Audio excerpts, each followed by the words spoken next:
दोस्तों, आज हम आपके लिए जो कहानियाँ लेकर आए हैं ये बहुत ही ज्ञानवर्धक कहानियाँ हैं। इन कहानियों को सुनने के बाद आपकी सोच अवश्य बदल जाएगी। आइए शुरू करते हैं आज की पहली कहानी, जिसका नाम है भिखमंगेपन का अनुभव। एक भिखारी एक दिन अमेरिका के एक अरबपति एंड्रू कार्नेगी के पास गया।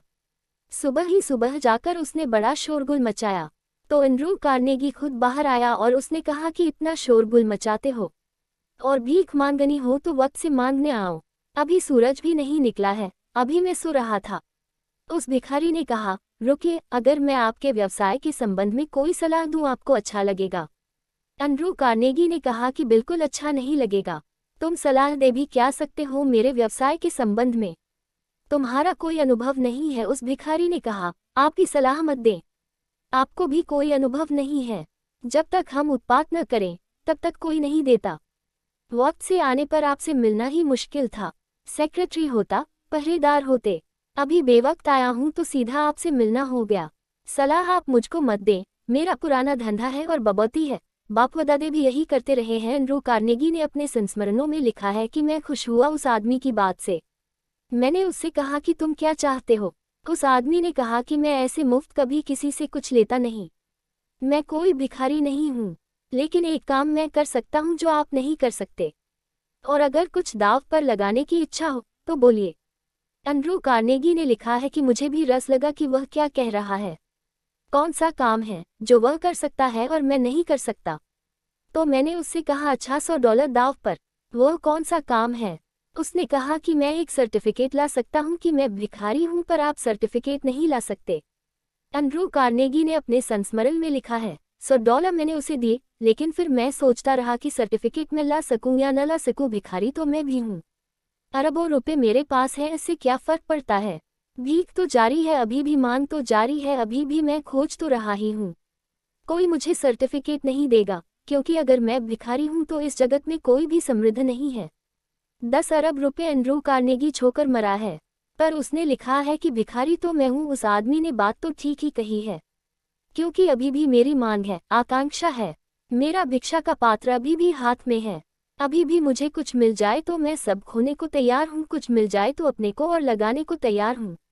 एंड्रू कार्नेगी जब मरा तो मरने के 2 दिन पहले जो आदमी उसकी जीवन कथा लिख रहा था, उससे उसने पूछा कि अगर तुम्हें परमात्मा यह मौका दे तो तुम एंड्रू कार्नेगी के सेक्रेटरी होकर उसकी आत्मकथा लिखना पसंद करोगे, या तुम एंड्रू कार्नेगी बनना पसंद करोगे और एंड्रू कार्नेगी तुम्हारी आत्मकथा लिखे?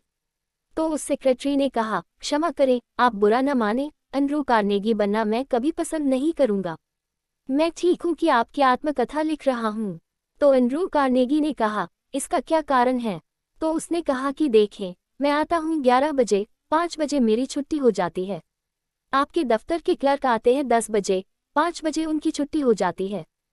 चपरासी आता है 9 बजे, 5 बजे उसकी भी छुट्टी हो जाती है। आपको मैं सुबह 7 बजे से दफ्तर में रात 11 बजे तक देखता हूँ। चपरासी से गई बीती हालत आपकी है।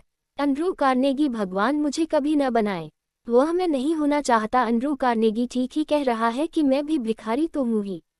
सब पाकर भी अगर आत्मा न मिले तो भिखमंगेपन का अनुभव होगा, और सब खो जाए, आत्मा बच जाए तो भीतर के सम्राट का पहली दफा अनुभव होता है।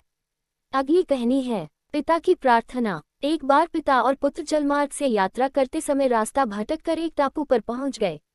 उनकी नौक उन्हें ऐसी जगह ले आई थी जहां 2 टापू आसपास थे, और फिर वहां पहुंचकर उनकी नौक टूट गई।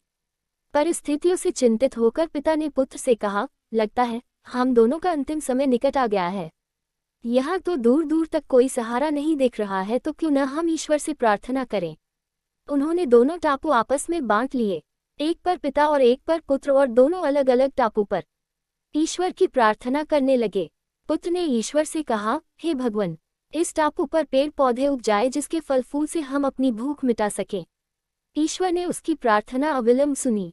तत्काल वहां पेड़ पौधे उग गए और उसमें फल फूल भी आ गए। ये देखकर उसके मुख से बरबस ही निकल गया, ये तो चमत्कार हो गया। अपनी पहली प्रार्थना पूर्ण होते देखकर उसने पुनः प्रार्थना की, एक सुंदर स्त्री आ जाए जिससे हम यहाँ उसके साथ रहकर अपना परिवार बसाएं। तत्काल एक सुंदर स्त्री प्रकट हो गई। अब उसने सोचा कि मेरी हर प्रार्थना सुनी जा रही है, तो क्यों न मैं ईश्वर से यहाँ से बाहर निकलने का रास्ता मांगे लूं। उसने ऐसा ही किया और उसने प्रार्थना की, एक नई नाव आ जाए जिसमें सवार होकर मैं यहाँ से बाहर निकल सकूं। तत्काल वहां नाव प्रकट हुई और पुत्र उसमें सवार होकर बाहर निकलने लगा। तभी एक आकाशवाणी ने उसे चौंका दिया, बेटा, तुम अकेले जा रहे हो, अपने पिता को साथ नहीं लोगे। आकाशवाणी सुनकर पुत्र ने कहा, उनको छोड़ो। प्रार्थना तो उन्होंने भी की होगी, लेकिन आपने उनकी एक भी नहीं सुनी। शायद उनका मन पवित्र नहीं है, तो उन्हें इसका फल भोगने दो। पुत्र की बात का आशय समझकर पुनः आकाशवाणी में कहा गया, क्या तुम्हें पता है कि तुम्हारे पिता ने क्या प्रार्थना की? क्या तुम यह नहीं जानना चाहोगे कि उनकी कौन सी प्रार्थना स्वीकार हुई और कौन सी अस्वीकार? पुत्र बोला, हाँ, मैं अवश्य जानना चाहूंगा।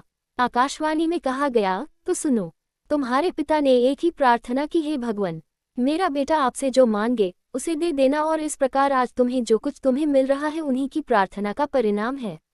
स्वार्थ की राह पर निकलकर हम अपने सगे संबंधियों और शुभचिंतकों से दूर हो जाते हैं। हम भूल जाते हैं कि हमें जो भी सुख, प्रसिद्धि, मान, यश, धन, संपत्ति और सुविधाएं मिल रही है उसके पीछे किसी अपने की प्रार्थना और शक्ति जरूर होती है, लेकिन हम नादान रहकर अपने अभिमानवश इस सबको अपनी उपलब्धि मानने की भूल करते रहते हैं। अगली कहानी है 3 मूर्तियां। एक राजा था जिसे शिल्पकला अत्यंत प्रिय थी। वह मूर्तियों की खोज में देश प्रदेश जाया करता था। इस प्रकार राजा ने कई मूर्तियां अपने राजमहल में लाकर रखी हुई थी और स्वयं उनकी देखरेख करवाते। सभी मूर्तियों में उन्हें 3 मूर्तियां जान से भी ज्यादा प्यारी थी। सभी को पता था कि राजा को उनसे अत्यंत लगाव है। एक दिन जब एक सेवक इन मूर्तियों की सफाई कर रहा था, तब गलती से उसके हाथों से उनमें से एक मूर्ति टूट गई। जब राजा को ये बात पता चली तो उन्हें बहुत क्रोध आया और उन्होंने उस सेवक को तुरंत मृत्युदंड दे दिया। सजा सुनने के बाद सेवक ने तुरंत अन्य 2 मूर्तियों को भी तोड़ दिया। ये देखकर सभी को आश्चर्य हुआ। राजा ने उस सेवक से इसका कारण पूछा, तब उस सेवक ने कहा, महाराज, क्षमा कीजिएगा, यह मूर्तियां मिट्टी की बनी हैं, अत्यंत नाजुक हैं। अमरता का वरदान लेकर तो आई नहीं है। आज नहीं तो कल टूटी जाती। अगर मेरे जैसे किसी प्राणी से टूट जाती तो उसे अकारण ही मृत्युदंड का भागी बनना पड़ता। मुझे तो मृत्युदंड मिल ही चुका है, इसलिए मैंने ही अन्य 2 मूर्तियों को तोड़कर उन 2 व्यक्तियों की जान बचा ली। ये सुनकर राजा की आंखें खुली की खुली रह गई। उसे अपनी गलती का एहसास हुआ और उसने सेवक को सजा से मुक्त कर दिया। सेवक ने उन्हें सांसों का मूल्य सिखाया, साथ ही सिखाया कि न्यायाधीश के आसन पर बैठकर अपने निजी प्रेम के चलते छोटे से अपराध के लिए मृत्युदंड देना उस आसन का अपमान है। एक उच्च आसन पर बैठकर हमेशा उसका आदर करना चाहिए। राजा हो या कोई भी, अगर उसे न्याय करने के लिए चुना गया है तो उसे न्याय के महत्व को समझना चाहिए। मूर्ति से राजा को प्रेम था, लेकिन उसके लिए सेवक को मृत्युदंड देना न्याय के विरुद्ध था। न्याय की कुर्सी पर बैठकर किसी को भी अपनी भावनाओं से दूर हटकर फैसला देना चाहिए। राजा को समझ आ गया कि मुझसे कई गुना अच्छा तो वो ये सेवक था जिसने मृत्यु के इतना समीप होते हुए भी परहित का सोचा। राजा ने सेवक से पूछा, क्या कारण मृत्यु को सामने पाकर भी तुमने ईश्वर को नहीं कोसा? तुम निडर रहे। इस संयम, समस्वभाव तथा दूरदृष्टि के गुणों के वहन की युक्ति क्या है? सेवक ने बताया कि आपके यहाँ काम करने से पहले मैं एक अमीर सेठ के यहाँ नौकर था। मेरा सेठ मुझसे तो बहुत खुश था, लेकिन जब भी कोई कटु अनुभव होता तो वह ईश्वर को बहुत गालियां देता था। एक दिन सेठ ककड़ी खा रहा था। संयोग से वह ककड़ी कड़वी थी। सेठ ने वह ककड़ी मुझे दे दी। मैंने उसे बड़े चाव से खाया जैसे वह बहुत स्वादिष्ट हो। सेठ ने पूछा, ककड़ी तो बहुत कड़वी थी, भला तुम ऐसे कैसे खा गए? तो मैंने कहा, सेठ जी आप मेरे मालिक हैं, रोज ही स्वादिष्ट भोजन देते हैं, अगर एक दिन कुछ कड़वा भी दे दिए तो उसे स्वीकार करने में क्या हर्ज है? राजा जी, इसी प्रकार अगर ईश्वर ने इतनी सुख संपदाएं दी है और कभी कोई कटु अनुदान दे भी दे तो उसकी सद्भावना पर संदेह करना ठीक नहीं। जन्म, जीवनयापन तथा मृत्यु सब उसी की देन है। शिक्षा, असल में यदि हम समझ सके तो जीवन में जो कुछ भी होता है सब ईश्वर की दया ही है। ईश्वर जो करता है अच्छे के लिए ही करता है। यदि सुख दुख को ईश्वर का प्रसाद समझकर संयम से ग्रहण करे तथा हर समय परहित का चिंतन करें। अगली कहानी है, एक गांव में एक महामूर्ख था। वह बहुत परेशान था क्योंकि वह कुछ भी कहता लोग हंस देते। लोग उसको महामूर्ख मान ही लिए थे। वह कभी ठीक भी बात कहता तो भी लोग हंस देते। वह सिकुड़ा जीता था, बोलता तक नहीं था। न बोले तो लोग हंसते थे, बोले तो लोग हंसते थे। कुछ करे तो लोग हंसते थे, न करे तो लोग हंसते थे। उस गांव में एक फकीर आया। उस महामूर्ख ने रात उस फकीर के चरण पकड़े और कहा कि मुझे कुछ आशीर्वाद दो, मेरी जिंदगी क्या ऐसे ही बीत जाएगी सिकुड़े सिकुड़े। क्या मैं महामूर्ख की तरह ही मरूंगा? कोई उपाय नहीं है कि थोड़ी बुद्धि मुझ में आ जाए? उस फकीर ने कहा, उपाय है, ये ले सूत्र, तू निंदा शुरू कर दे। उसने कहा, निंदा से क्या होगा? फकीर ने कहा, 7 दिन तू कर और फिर मेरे पास आना। उस महामूर्ख ने पूछा, करना क्या है निंदा में? उस फकीर ने कहा, कोई कुछ भी कहे, तू नकारात्मक वक्तव्य देना। जैसे कोई कहे कि देखो कितना सुंदर सूरज निकल रहा है, तो कहना इसमें क्या सुंदर है? सिद्ध करो, सुंदर कहाँ है, क्या सुंदर है? रोज निकलता है, अरबों खरबों सालों से निकल रहा है। आग का गोला है, सुंदर क्या है? कोई कहे कि देखो जीसस के वचन कितने प्यारे हैं, तो तत्क्षण टूट पड़ना कि क्या है इसमें प्यारा, कौन सी बात खूबी की है, कौन सी बात नहीं है। सदा से तो यही कहा गया है, सब पिटाया है, सब बासा है, सब उधार है। तू नकार ही करना। कोई सुंदर स्त्री को देखकर कहे कितनी सुंदर स्त्री है, तो कहना इसमें है क्या? जरा नाक लंबी हो गई तो हो क्या गया, कि रंग जरा सफेद हुआ तो हो क्या गया? सफेद तो कोड़ी भी होते हैं। सुंदर कहाँ है, सिद्ध करो। तू हर एक से प्रमाण मांगना और ख्याल रखना ये कि हमेशा नकार में रहना, उनको विधेय में डाल देना, तू नकार में रहना। 7 दिन बाद आ जाना। 7 दिन बाद तो जब आया महामूर्ख तो अकेला नहीं आया, उसके कई शिष्य हो गए थे।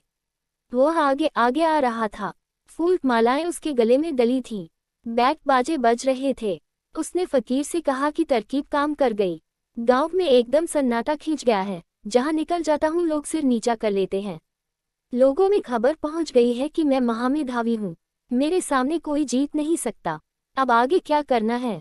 उसने कहा, अब आगे तो कुछ करना ही मत, बस तू इसी पर रुके रहना। अगर तेरे को मेधा बचानी है, कभी विधेय में मत पड़ना। ईश्वर की कोई कहे तो तत्क्षण नास्तिकता प्रकट करना। जो भी कहा जाए, तू हमेशा नकारात्मक वक्तव्य देना, तुझे कोई न हरा सकेगा, क्योंकि नकारात्मक वक्तव्य को असिद्ध करना बहुत कठिन है, विधायक वक्तव्य को सिद्ध करना बहुत कठिन है। ईश्वर को स्वीकार करने के लिए बड़ी बुद्धिमत्ता चाहिए, बड़ी सूक्ष्म संवेदना चाहिए, हृदय का अत्यंत जागरूक रूप चाहिए, चैतन्य की निखरी हुई दशा चाहिए, भीतर थोड़ी रोशनी चाहिए। लेकिन ईश्वर को इनकार करने के लिए कुछ भी नहीं चाहिए, कोई अनिवार्यता नहीं है ईश्वर को इनकार करने के लिए। इसलिए लोग दुनिया में निंदा करते हैं।